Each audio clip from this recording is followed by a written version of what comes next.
As you all know very well, today we are celebrating Janmashtami, the appearance in this world of the Supreme Personality of Godhead in his original form, Krishna.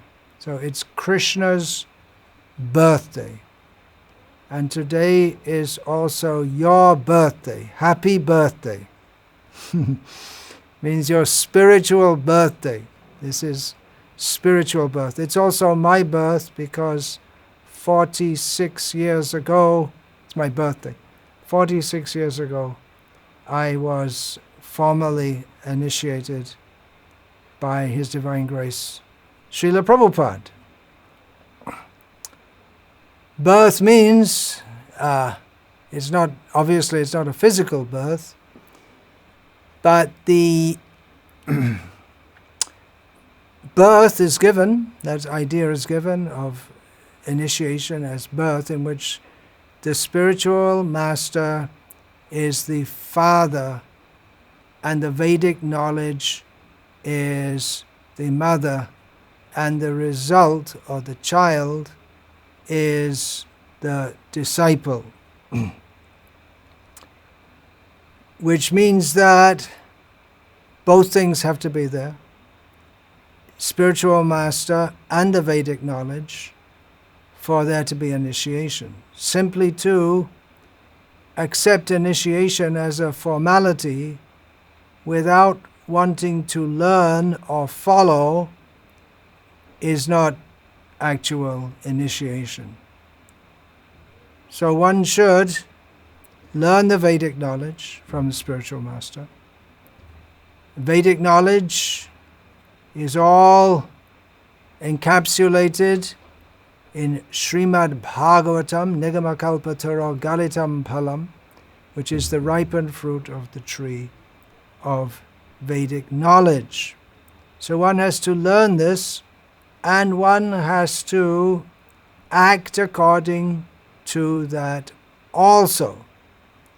As Srila Prabhupada said, I remember Srila Prabhupada in one class saying, you should make Srimad Bhagavatam your life.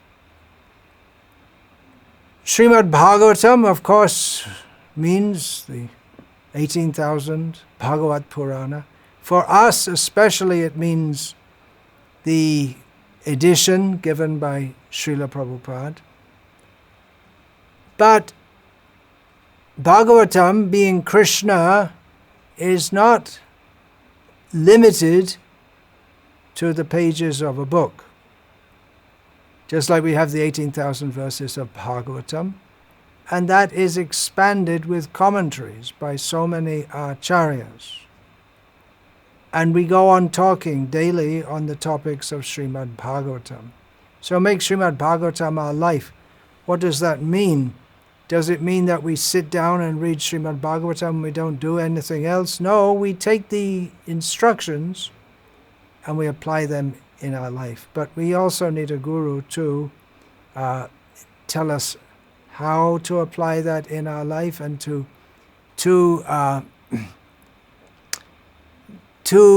guide us, because even though Srila Prabhupada's books are clear, Srila Prabhupada made a great effort to present his books with great clarity. The writings of his own Gurudev, Srila Bhaktisiddhanta Saraswati Thakur, were in very difficult language. It's in Bengali, but most Bengalis cannot understand it. You have to, if you know Bengali, you have to take some special guidance and practice to be able to read it. Actually, Bhaktisiddhanta Saraswati Thakur's language is very clear what he's saying, but in Bengali I'm saying. He mostly wrote in Bengali, but it is difficult to follow because of the vocabulary he uses is highly Sanskritized, and the concepts he gives are often sometimes complex and also far above the understanding of people who are, to use one of the phrases that he used and I believed he coined, who are apaswartha parayana. They are attached to that which is not in, or rather opposed to, their own real self-interests. So that people are insane and therefore they can't understand.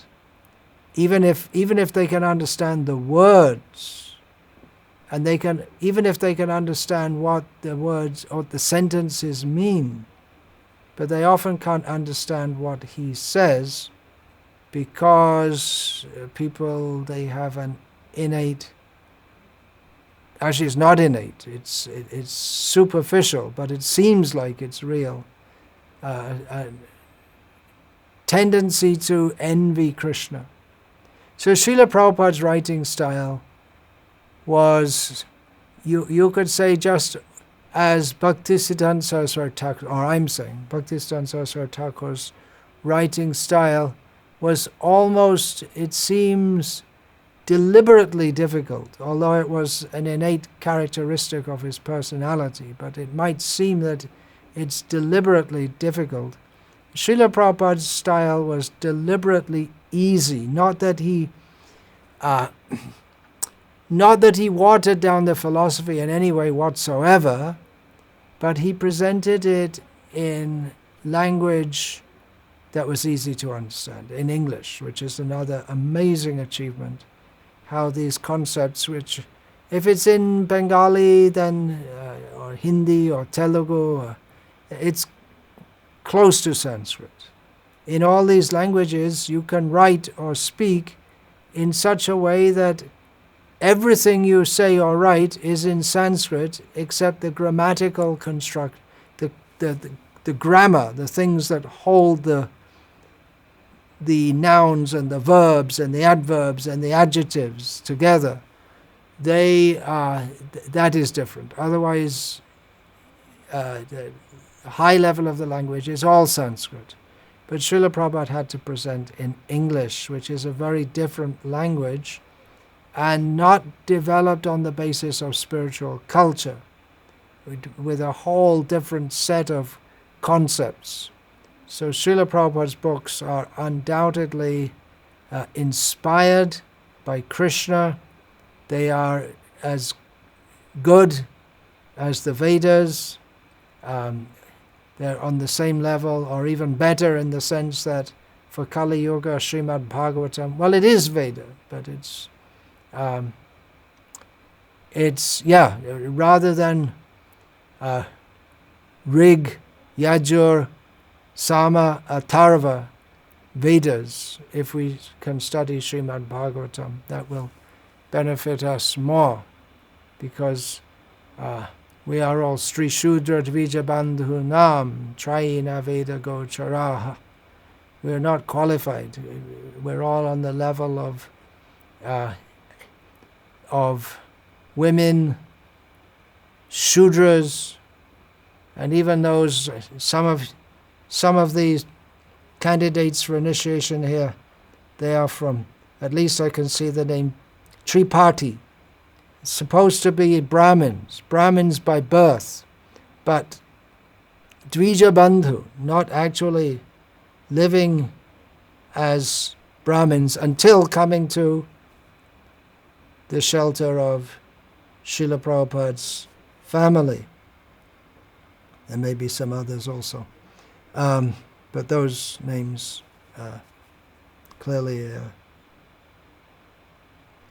Brahmin names, but it's very hard to find a real Brahmin by birth in Kali Yuga. There are still some, even today, who are born in Brahmin families, and they grow up in that culture, and they live like that. You'll find especially in holy places, like Sri Rangam, that's in Nathdwara, there are people like that. But in general, in Kali Yuga, people are very fallen, and Srimad Bhagavatam is the Vedic knowledge, which is useful or accessible for us in this age. Now, I'm supposed to be talking about guru and disciple, but I'm saying all this to make the point that it's not just a formality of sitting in a ceremony and being initiated. And I hope you all know this. I make a condition that you should read at least 2 cantos of the Bhagavatam and Bhagavad Gita as it is, and the Nectar of Devotion before coming for initiation, unless you're illiterate. But I make that condition so you can have some idea of what you're doing. And so that you get some taste, because definitely if you start to study Srila Prabhupada's books, you will get a taste and you'll want to do so more and more and more. And this is how I can help you. I'm supposed to be helping you as a father helps a child. It's an analogy. It's not that exactly I'm a physical father, but it's an analogy because the father takes care of the child and helps to bring them up. So they can also gradually, there's a saying in English, child is the father of man. In other words, who is a child now is expected to be a father in future. So in the same way, those who are disciples now, they should be gurus in due course of time. You may say, well, you may think that sounds, well, I'm just a beginner. So that's true. Just like if you see a child and you say, well, that's a father. And you think, well, how is that possible? It's just a child. But it's expected that the child will grow and take that responsibility of being a father. Either, mostly physically we're talking about. I didn't become a physical father in this birth, but can become a spiritual father, or both. Grihastas, of course, can also give spiritual initiation. So it's expected that you can practice very seriously, study the Bhagavatam, act according to the principles of Bhagavatam, and teach that to others. And in this way, the disciple fulfills the purpose of initiation by becoming a guru.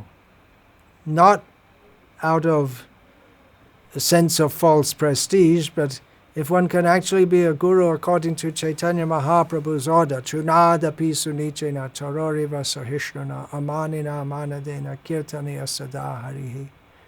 He can be a guru by teaching to chant the holy names in all humility and with tolerance, giving respect to others, not wanting respect for himself. If one actually lives like that, then one is a guru. And formally, or one may initiate or not, but one is practically a guru, because we have to live and teach. Live the Bhagavatam and teach the Bhagavatam. Both things must be there. As Sanatana Goswami told Haridas Thakur that in the matter of being guru, acha kare keho na kare pracha, pracha kare keho na kare acha.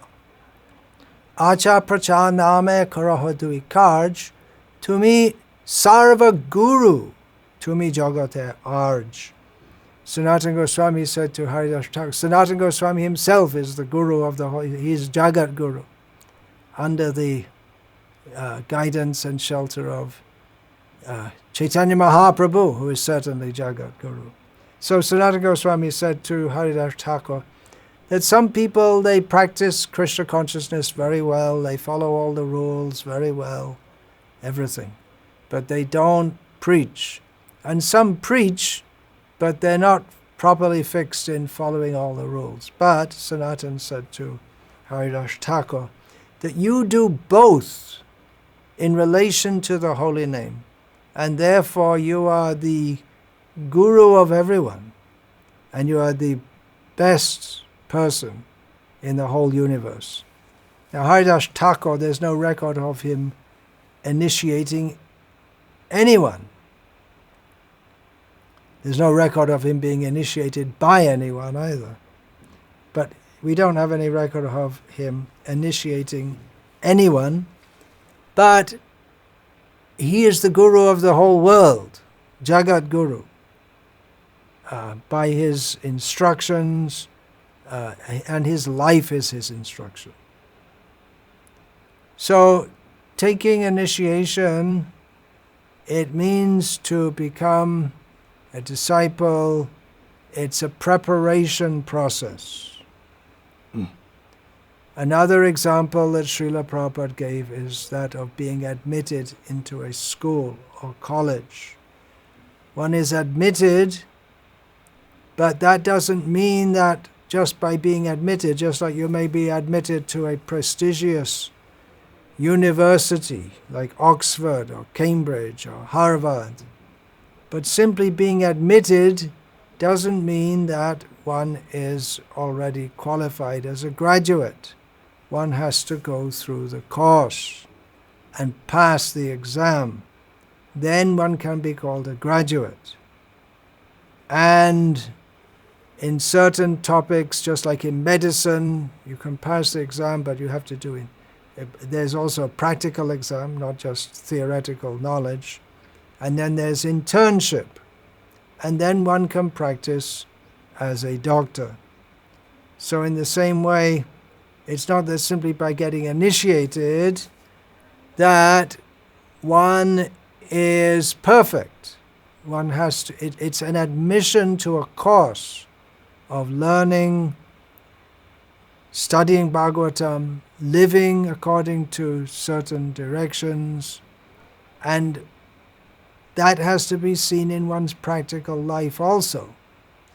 Even if one theoretically knows very well what is the process of devotional service, it has to be seen how one is practicing in one's own life. Just as with a doctor, he may score 100% marks in the written examination, but then when he's asked to do some practical work, he messes it all up. So the real test is the practical work. We don't, even if a doctor is very good, or a medical student is very good theoretically, if practically he prescribes the wrong, or fails to diagnose the disease properly, and accordingly prescribes the wrong medicine, or gives the medicine in excess, or he may,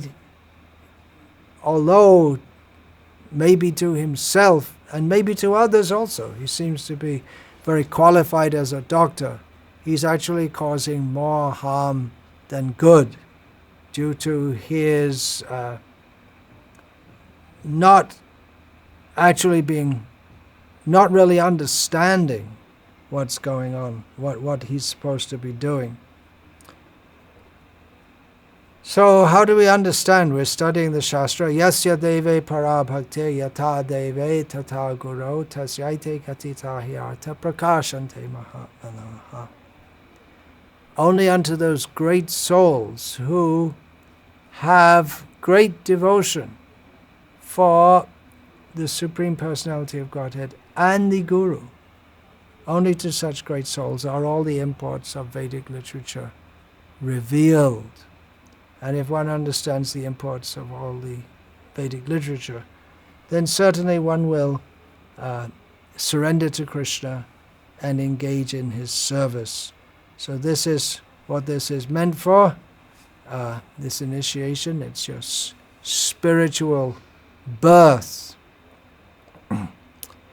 And one is expected to follow. We're taking vows. Some don't. Some take initiation and then afterwards they don't. It's amazing how they come to the level of initiation, which means they have to follow seriously for some time, to be even allowed to take initiation. But then after taking initiation, for one reason or another, they fall away, which is, it's surprising, well, maybe it shouldn't be surprising, because Maya is very strong. But if someone has understood, well, we expect them to understand that now I have the human form of life. I should dedicate my life. I've got the opportunity to dedicate my life to Krishna after many, many billions of births.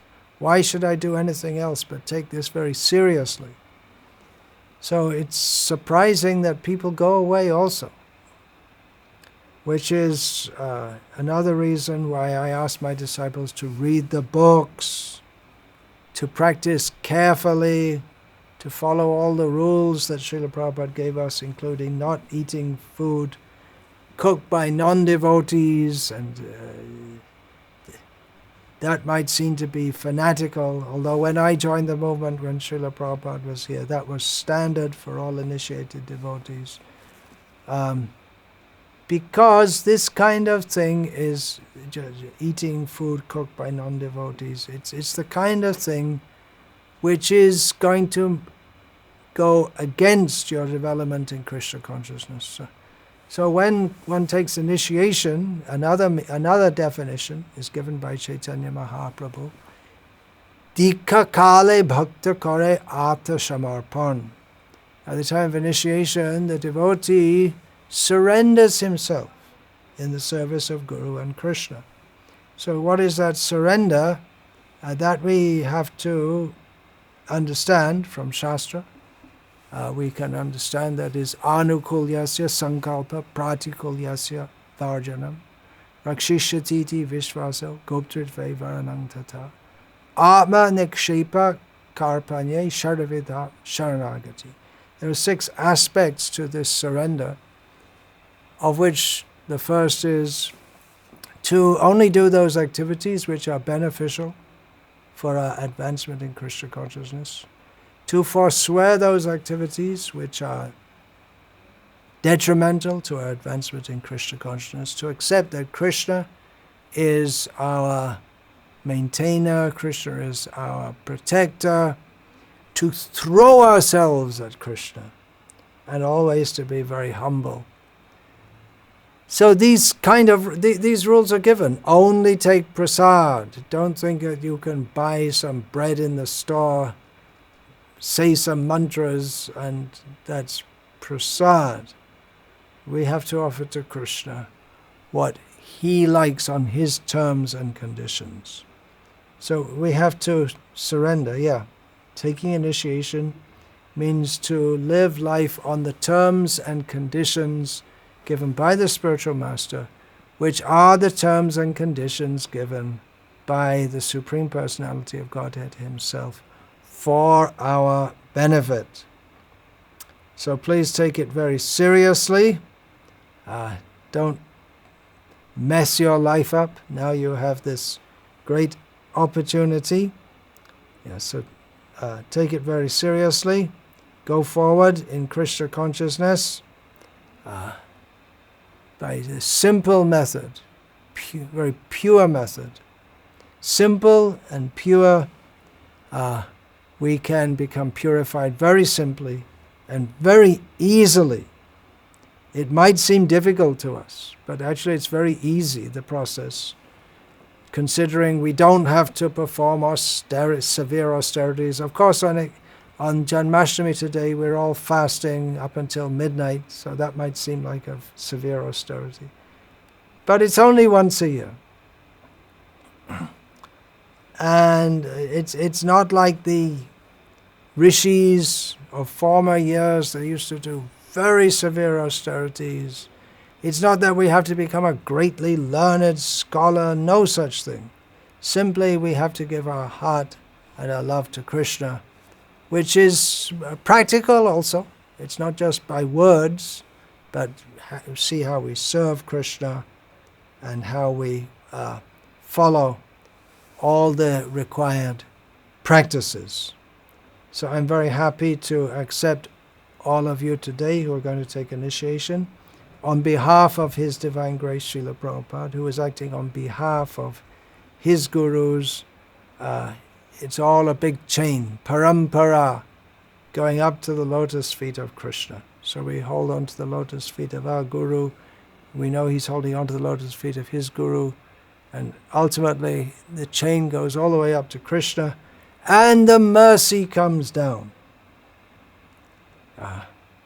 Mercy is required. We have to make our effort and try to do our best in Krishna consciousness. But at the same time, we should know that without the mercy of Hari, Guru and Vaishnavas, we cannot progress at all. So having said that, we can move on to the actual initiation part, and I request all those who are to be initiated to first offer obeisance. You have a picture of Srila Prabhupada or the deity there. Go and offer obeisance to Srila Prabhupada, and then to you have the picture altar, I presume, of Sri Sri Gaur Nitai, Sri Sri Radha Krishna, and then we'll go ahead with the with the ceremony.